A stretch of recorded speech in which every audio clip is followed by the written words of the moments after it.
Dios te bendiga y bienvenido al día 118 de la Biblia en un año. Te saluda Catherine Pérez y me alegra mucho que te hayas conectado el día de hoy. Hoy estaremos leyendo el segundo libro de Reyes, capítulo 17 al capítulo 18. Y estaremos leyendo la Biblia Nueva Traducción Viviente. Y antes de iniciar, vamos a orar pidiendo a Dios que Él sea quien hable y ministre nuestras vidas. Amén. Padre que estás en el cielo, en esta hora te damos a ti, Señor, toda gloria y toda honra, pidiendo que sea tu Espíritu Santo, Señor, quien hable y ministre nuestras vidas en el nombre de Jesucristo, Señor. Amén y amén. Aleluya. Así que vamos a iniciar el segundo libro de Reyes, capítulo 17.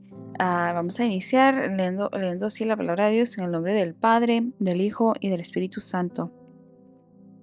Oseas, hijo de Ela, comenzó a gobernar Israel durante el año 12 del reinado de Acaz en Judá, y reinó en Samaria 9 años. Él hizo lo malo a los ojos del Señor, aunque no tanto como los reyes de Israel que gobernaron antes que él. Salmanasar, rey de Asiria, atacó al rey Oseas. Por eso Oseas se vio obligado a pagar un elevado tributo a Asiria. Sin embargo, Oseas dejó de pagar el tributo anual y conspiró contra el rey de Asiria al pedirle a So, rey de Egipto, que lo ayudara a liberarse del poder del rey de Asiria. Cuando el rey de Asiria descubrió la traición, tomó a Oseas por la fuerza y lo metió en la cárcel. Entonces el rey de Asiria invadió todo el territorio y sitió la ciudad de Samaria durante 3 años. Finalmente, en el año 9 del reinado de Oseas, Samaria cayó y los israelitas fueron desterrados a Asiria, donde los establecieron en colonias en la región de Alá, en Gozán, junto a la ribera del río Abor, en las ciudades de los Medos. Semejante desgracia ocurrió a los israelitas porque rindieron culto a otros dioses. Pecaron contra el Señor su Dios, quien los había sacado a salvo de Egipto y los había rescatado del poder del faraón, rey de Egipto. Habían seguido las prácticas de las naciones paganas que el Señor había expulsado de la tierra por delante de ellos, así como las prácticas que los reyes de Israel habían introducido.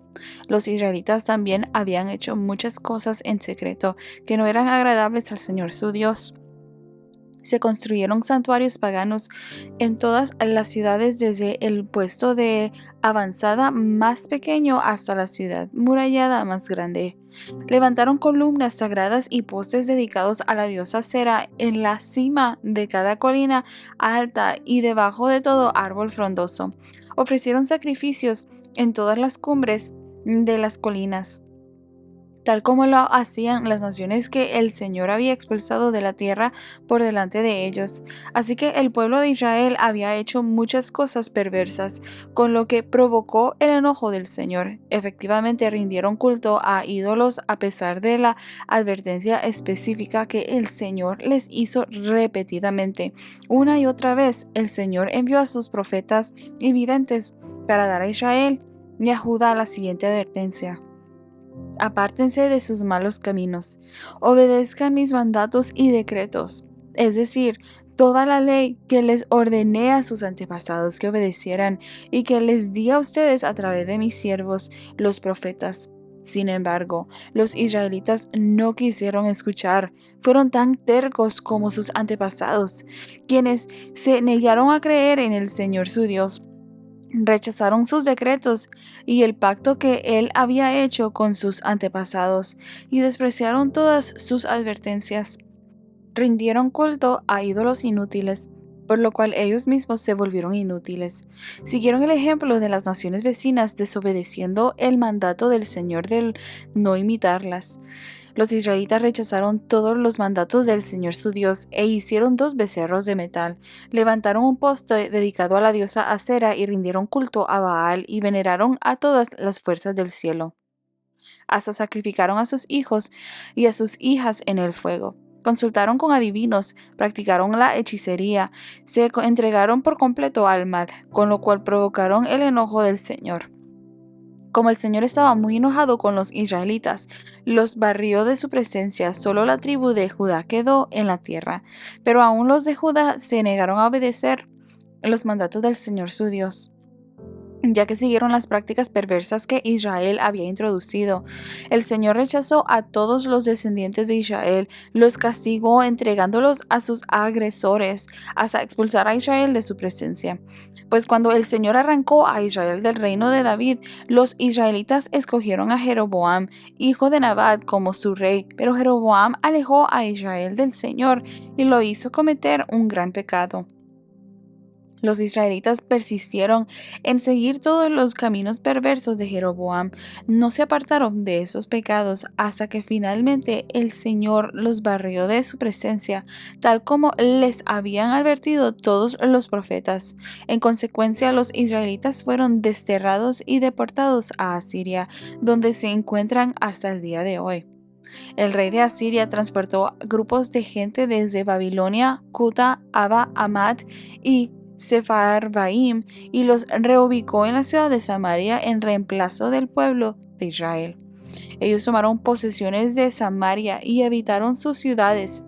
Pero ya que estos colonos extranjeros no adoraban al Señor cuando recién llegaron, el Señor envió leones que mataron a algunos de ellos. Por esa razón mandaron un mensaje al rey de Asiria en el cual le decían: la gente que has mandado a habitar las ciudades de Samaria no conoce las costumbres religiosas del Dios de ese lugar.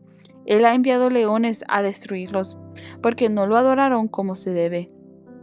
Entonces el rey de Asiria ordenó: manden de regreso a Samaria a uno de los sacerdotes desterrados, que viva allí y les enseñe a los nuevos residentes las costumbres religiosas del Dios de ese lugar. Entonces uno de los sacerdotes que había sido desterrado de Samaria regresó a Betel y les enseñó a los nuevos residentes cómo adorar al Señor. Sin embargo, los diversos grupos de extranjeros a la vez siguieron rindiendo culto a sus propios dioses. En todas las ciudades donde habitaban, colocaron sus ídolos en los santuarios paganos que la gente de Samaria había construido. Los que eran de Babilonia rendían culto a ídolos de su dios Sucot-Benot. Los de Cuta rendían culto a su dios Nergal. Los que eran de Amad rendían culto a Sima. Los habitas rendían culto a sus dioses Nibhaz y Tartak. Y la gente de Serfabaim hasta quemaba a sus propios hijos en sacrificio a sus dioses Adramelech y Anamelech. Los nuevos residentes adoraban al Señor, pero también elegían de entre ellos a cualquiera y lo nombraban sacerdote para que ofreciera sacrificios en los lugares de culto. Aunque adoraban al Señor, seguían tras sus propios dioses según las costumbres religiosas de las naciones de donde provenían. Todo esto sigue igual hasta el día de hoy. Ellos continúan con sus prácticas antiguas en vez de adorar verdaderamente al Señor y obedecer los decretos, las ordenanzas, las instrucciones y los mandatos que Él les dio a los descendientes de Jacob, a quien le cambió el nombre por el de Israel. Pues el Señor hizo un pacto con los descendientes de Jacob y les ordenó: no rindan culto a otros dioses, ni se inclinen ante ellos, ni los sirvan, ni les ofrezcan sacrificios. En cambio, adoren solo al Señor, quien los sacó de Egipto con gran fuerza y brazo poderoso. Inclínense solo ante Él y ofrezcan sacrificios únicamente a Él. En todo momento asegúrense de obedecer los decretos, las ordenanzas, las instrucciones y los mandatos que Él escribió para ustedes. No deben rendir culto a otros dioses. No olviden el pacto que hice con ustedes y no rindan culto a otros dioses. Adoren solo al Señor su Dios. Él es quien los librará de todos sus enemigos. Sin embargo, la gente no quiso escuchar y siguió con sus prácticas antiguas. Así que, si bien los nuevos residentes adoraban al Señor, también rendían culto a sus ídolos. Y hasta el día de hoy, sus descendientes hacen lo mismo. Segunda de Reyes, capítulo 18. Ezequías, hijo de Acaz, comenzó a gobernar Judá durante el tercer año del reinado de Oseas en Israel. Tenía 25 años cuando subió al trono y reinó en Jerusalén 29 años. Su madre se llamaba Abías, hija de Zacarías. Ezequías hizo lo que era agradable a los ojos del Señor. Igual que su antepasado David, él quitó los santuarios paganos, destrozó las columnas sagradas y derribó los postes dedicados a la diosa Asera. Hizo pedazos la serpiente de bronce que Moisés había hecho, porque la gente de Israel seguía ofreciéndole sacrificios. La serpiente de bronce se llamaba Neustán. Ezequías confiaba en el Señor, Dios de Israel. No hubo nadie como él entre todos los reyes de Judá, ni antes ni después de él. Permaneció fiel al Señor en todo y obedeció cuidadosamente todos los mandatos que el Señor le había dado a Moisés. Por eso el Señor estaba con él, y Ezequías tuvo éxito en todo lo que hizo. Se rebeló contra el rey de Asiria y se negó a pagarle tributo. También conquistó a los filisteos hasta la lejana región de Gaza y su territorio, desde el puesto de avanzada más pequeño hasta la ciudad amurallada más grande. Durante el cuarto año del reinado de Ezequías, que era el séptimo año del reinado de Oseas en Israel, Salmanasar, rey de Asiria, atacó la ciudad de Samaria y comenzó a sitiarla. 3 años después, durante el sexto año del reinado de Ezequías y el noveno año del reinado de Oseas en Israel, Samaria cayó. En ese tiempo, el rey de Asiria desterró a los israelitas a Asiria y los ubicó en colonias en la región de Ala, en Gozán, junto a la ribera del río Abor, y en las ciudades de los medos, pues ellos se negaron a escuchar al Señor su Dios y a obedecerlo. En cambio, violaron su pacto, es decir, todas las leyes que Moisés, siervo del Señor, les había ordenado que obedecieran. En el año 14 del reinado de Ezequías, Sennacherib, rey de Asiria, atacó las ciudades fortificadas de Judá y las conquistó. Entonces el rey Ezequías envió el siguiente mensaje al rey de Asiria, que estaba en Laquis: Yo he actuado mal. Si tú te retiras, te pagaré cualquier tributo que exijas. Así que el rey de Asiria exigió un pago de más de 10 toneladas de plata y 1 tonelada de oro.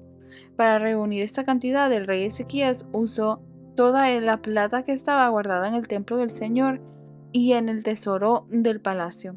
Hasta quitó el oro de las puertas del templo del Señor y de los marcos de las puertas que había revestido con oro, y se lo dio todo al rey de Asiria. Sin embargo, el rey de Asiria mandó desde Laquis a su comandante en jefe y a su comandante de campo y a su jefe del estado mayor con un enorme ejército para enfrentar al rey Ezequías en Jerusalén. Los asirios tomaron posición de batalla junto al acueducto que vierte el agua en el estanque superior cerca del camino que lleva al campo donde se lavan telas. Mandaron llamar al rey Ezequías, pero el rey envió a 3 funcionarios a recibirlos: Eliakim, hijo de Hilcias, administrador del palacio; Sebna, secretario de la corte; y Joá, hijo de Asaf, historiador del reino. Entonces el jefe del estado mayor del rey asirio les dijo que les transmitieran a Ezequías el siguiente mensaje: El gran rey de Asiria dice: ¿En qué confías que te da tanta seguridad? ¿Acaso crees que simples palabras pueden sustituir la fuerza y la capacidad militar? ¿Con quién cuentas para haberte rebelado contra mí? ¿Con Egipto? Si te apoyas en Egipto, serás como una caña que se quiebra bajo tu peso y te atraviesa la mano. El faraón, rey de Egipto, no es nada confiable. Tal vez me digas: confiamos en el Señor nuestro Dios, pero ¿no es Él a quien Ezequías insultó? ¿Acaso no fue Ezequías quien derribó sus santuarios y altares e hizo que todos en Judá y en Jerusalén adoraran solo en el altar que hay aquí en Jerusalén? Se me ocurre una idea. Llega a un acuerdo con mi amo, el rey de Asiria. Yo te daré 2000 caballos, si es que puedes encontrar esa cantidad de hombres para que los monten.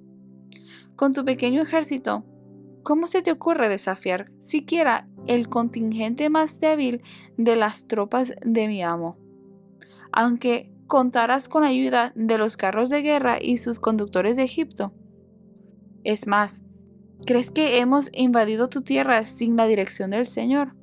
El Señor mismo nos dijo: ataquen esta tierra y destruyanla. Entonces tanto Eliakim, hijo de Hilcias, como Sebna y Joá le dijeron al jefe del Estado Mayor asirio: por favor, háblanos en arameo porque lo entendemos bien.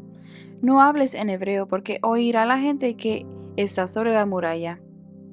Pero el jefe del Estado Mayor de Sennacherib respondió: ¿ustedes creen que mi amo les envió ese mensaje solo a ustedes y a su amo? Él quiere que todos los habitantes lo oigan, porque cuando sitiemos a esta ciudad, ellos sufrirán junto con ustedes. Tendrán tanta hambre y tanta sed que comerán su propio excremento y beberán su propia orina. Después el jefe del Estado Mayor se puso de pie y le gritó en hebreo a la gente que estaba sobre la muralla: escuchen este mensaje del gran rey de Asiria. El rey dice lo siguiente: no dejen que Ezequías los engañe, él jamás podrá librarlos de mi poder. No permitan que los haga confiar en el Señor diciéndoles con toda seguridad: el Señor nos librará. Esta ciudad nunca caerá en manos del rey asirio. No escuchen a Ezequías. El rey de Asiria les ofrece estas condiciones: hagan las paces conmigo, abran las puertas y salgan. Entonces cada uno de ustedes podrá seguir comiendo de su propia vid y de su propia higuera y bebiendo de su propio pozo. Me encargaré de llevarlos a otra tierra como esta, una tierra de grano y vino nuevo, de pan y viñedos, de olivares y miel. Escojan la vida y no la muerte. No escuchen a Ezequías cuando trate de engañarlos al decir: el Señor nos librará. ¿Acaso los dioses de cualquier otra nación alguna vez han salvado a su pueblo del rey de Asiria? ¿Qué les sucedió a los dioses de Amat y de Arfad? ¿Y qué me dicen de los dioses de Serfabaim, Ena e Iva? ¿Algún dios libró a Samaria de mi poder? ¿Cuál de los dioses de alguna nación ha podido salvar alguna vez a su pueblo de mi poder? ¿Qué les hace pensar entonces que el Señor puede librar a Jerusalén de mis manos?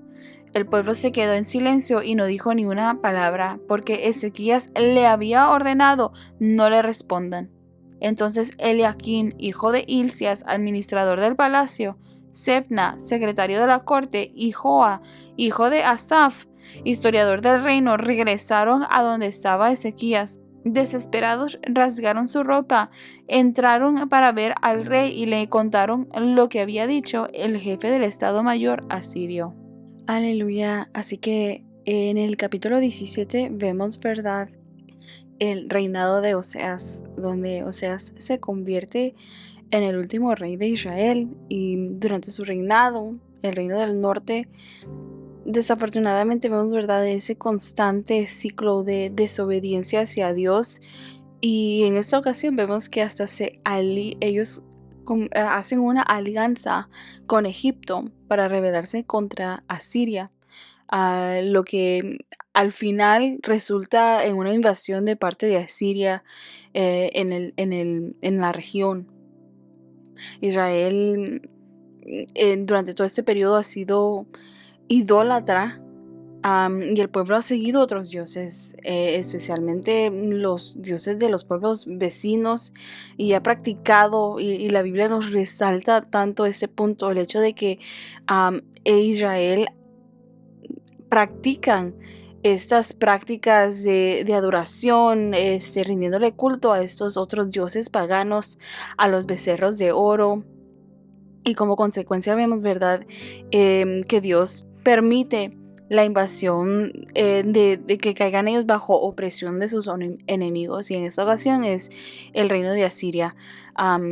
Y a pesar de las advertencias y de la misericordia de Dios de parte de los profetas, Israel vemos, ¿verdad?, que desafortunadamente continúa en su idolatría, y como consecuencia vemos, ¿verdad?, que Asiria invade Israel, captura Samaria, que es la capital, y lleva cautivo a los israelitas, disparciéndolos en distintas regiones del imperio asirio. Y de igual forma vemos, ¿verdad?, que los asirios trasladan pueblos extranjeros a Israel, lo que lleva a la mezcla de culturas y religiones que son introducidas aún más fuerte, por decirlo así de esta manera, a la región de Israel. Los extranjeros vemos, ¿verdad?, de que comienzan a adorar a Dios, al Dios de Israel, de una forma a la cual ellos están acostumbrados a adorar a sus dioses. Y vemos este castigo sobrenatural de parte de Dios en el hecho de que envía leones, al punto de que muchos de ellos habían muerto a causa de estos leones que Dios había enviado. Trae a memoria lo que le sucedió al profeta que fue a darle la palabra al rey de Israel, de parte del rey que estaba en Judá, y iba a Israel, y cuando él desobedeció a Dios, de regreso a un león lo mató. Entonces trae esto a memoria esta otra historia, ¿verdad? Pero vemos, ¿verdad?, en ese instante, en el capítulo 17, que Israel no se arrepiente. El reino del norte, vemos, ¿verdad?, que Dios permite que sea completamente destruido y dispersado, a lo que marca el fin de Israel como una nación independiente. Ya en el capítulo 18 vemos, ¿verdad?, que vemos el otro lado, Judá. Ezequías asciende al trono a los 25 años y gobierna durante 29 años. Y vemos, ¿verdad?, que la Biblia lo describe como un rey recto, que muy a diferencia, ¿verdad?, en contraste del reino norte, elimina la idolatría, destruye los altares paganos y purifica el templo, restaurando aquella adoración verdadera a Dios. Y dentro de aquellas reformas religiosas, Ezequías aún rompe aquella serpiente de bronce, si ustedes recuerdan, que Moisés había hecho cuando estaban ellos caminando en el desierto y habían sido picados por aquellas serpientes como castigo, y que Dios le había dicho a Moisés que hiciera aquella serpiente de bronce y que vieran a los ojos de aquella serpiente y iban a ser ellos sanados. Vemos que todavía tienen esta serpiente después de tantos años, pero esta serpiente se había convertido casi como un ídolo, tal como lo eran los becerros de oro en Jerusalén, en Israel, perdón. Y vemos, ¿verdad?, que Ezequías, este rey, le pone un fin a esta adoración que el pueblo tenía hacia esta serpiente, a este amor, a algo que se había convertido prácticamente un ídolo, y manda a destruir los altares idólatras que se habían levantado por todo Judá. Ahora vemos en el capítulo 18 que Sennacherib, el rey de Asiria, invade a Judá, y sitea la ciudad de Jerusalén. Ante aquella amenaza, vemos, ¿verdad?, que Ezequías, su confianza, a diferencia de, ¿verdad?, varios otros reyes, y específicamente los reyes del norte, vemos, ¿verdad?, que Ezequías confía en Dios. En esta ocasión, este rey confía en Dios y pide de Dios la ayuda. Y vemos, ¿verdad?, que Dios responde con un milagro, donde en respuesta a la oración de Ezequías, un ángel del Señor destruye el campamento de los asirios y mata aproximadamente a 185,000 soldados asirios. Sennacherib se ve obligado a retirarse y a regresar a su país, donde es asesinado por sus hijos. Ahora, vemos que el reinado de Ezequías es uno de los más destacados en Judá, tal como lo dice la Biblia, que no hubo otro rey como él, por la razón de que él hizo lo recto ante los ojos de Dios. Y su fe fue recompensada con el respaldo de Dios. Aleluya. Así que dentro de estos dos capítulos vemos nosotros la consecuencia del pecado con la caída de Israel. Por causa de esa desobediencia constante y la idolatría que los condujo a la destrucción. Y es que verdaderamente la paga del pecado es muerte. La paga de nuestra propia desobediencia y rebelión nos lleva a la destrucción. A pesar de las advertencias de los profetas, el pueblo se negó a arrepentirse y enfrentó las consecuencias. Desafortunadamente, al punto que el reino norte de Israel fue dispersado, and was taken over.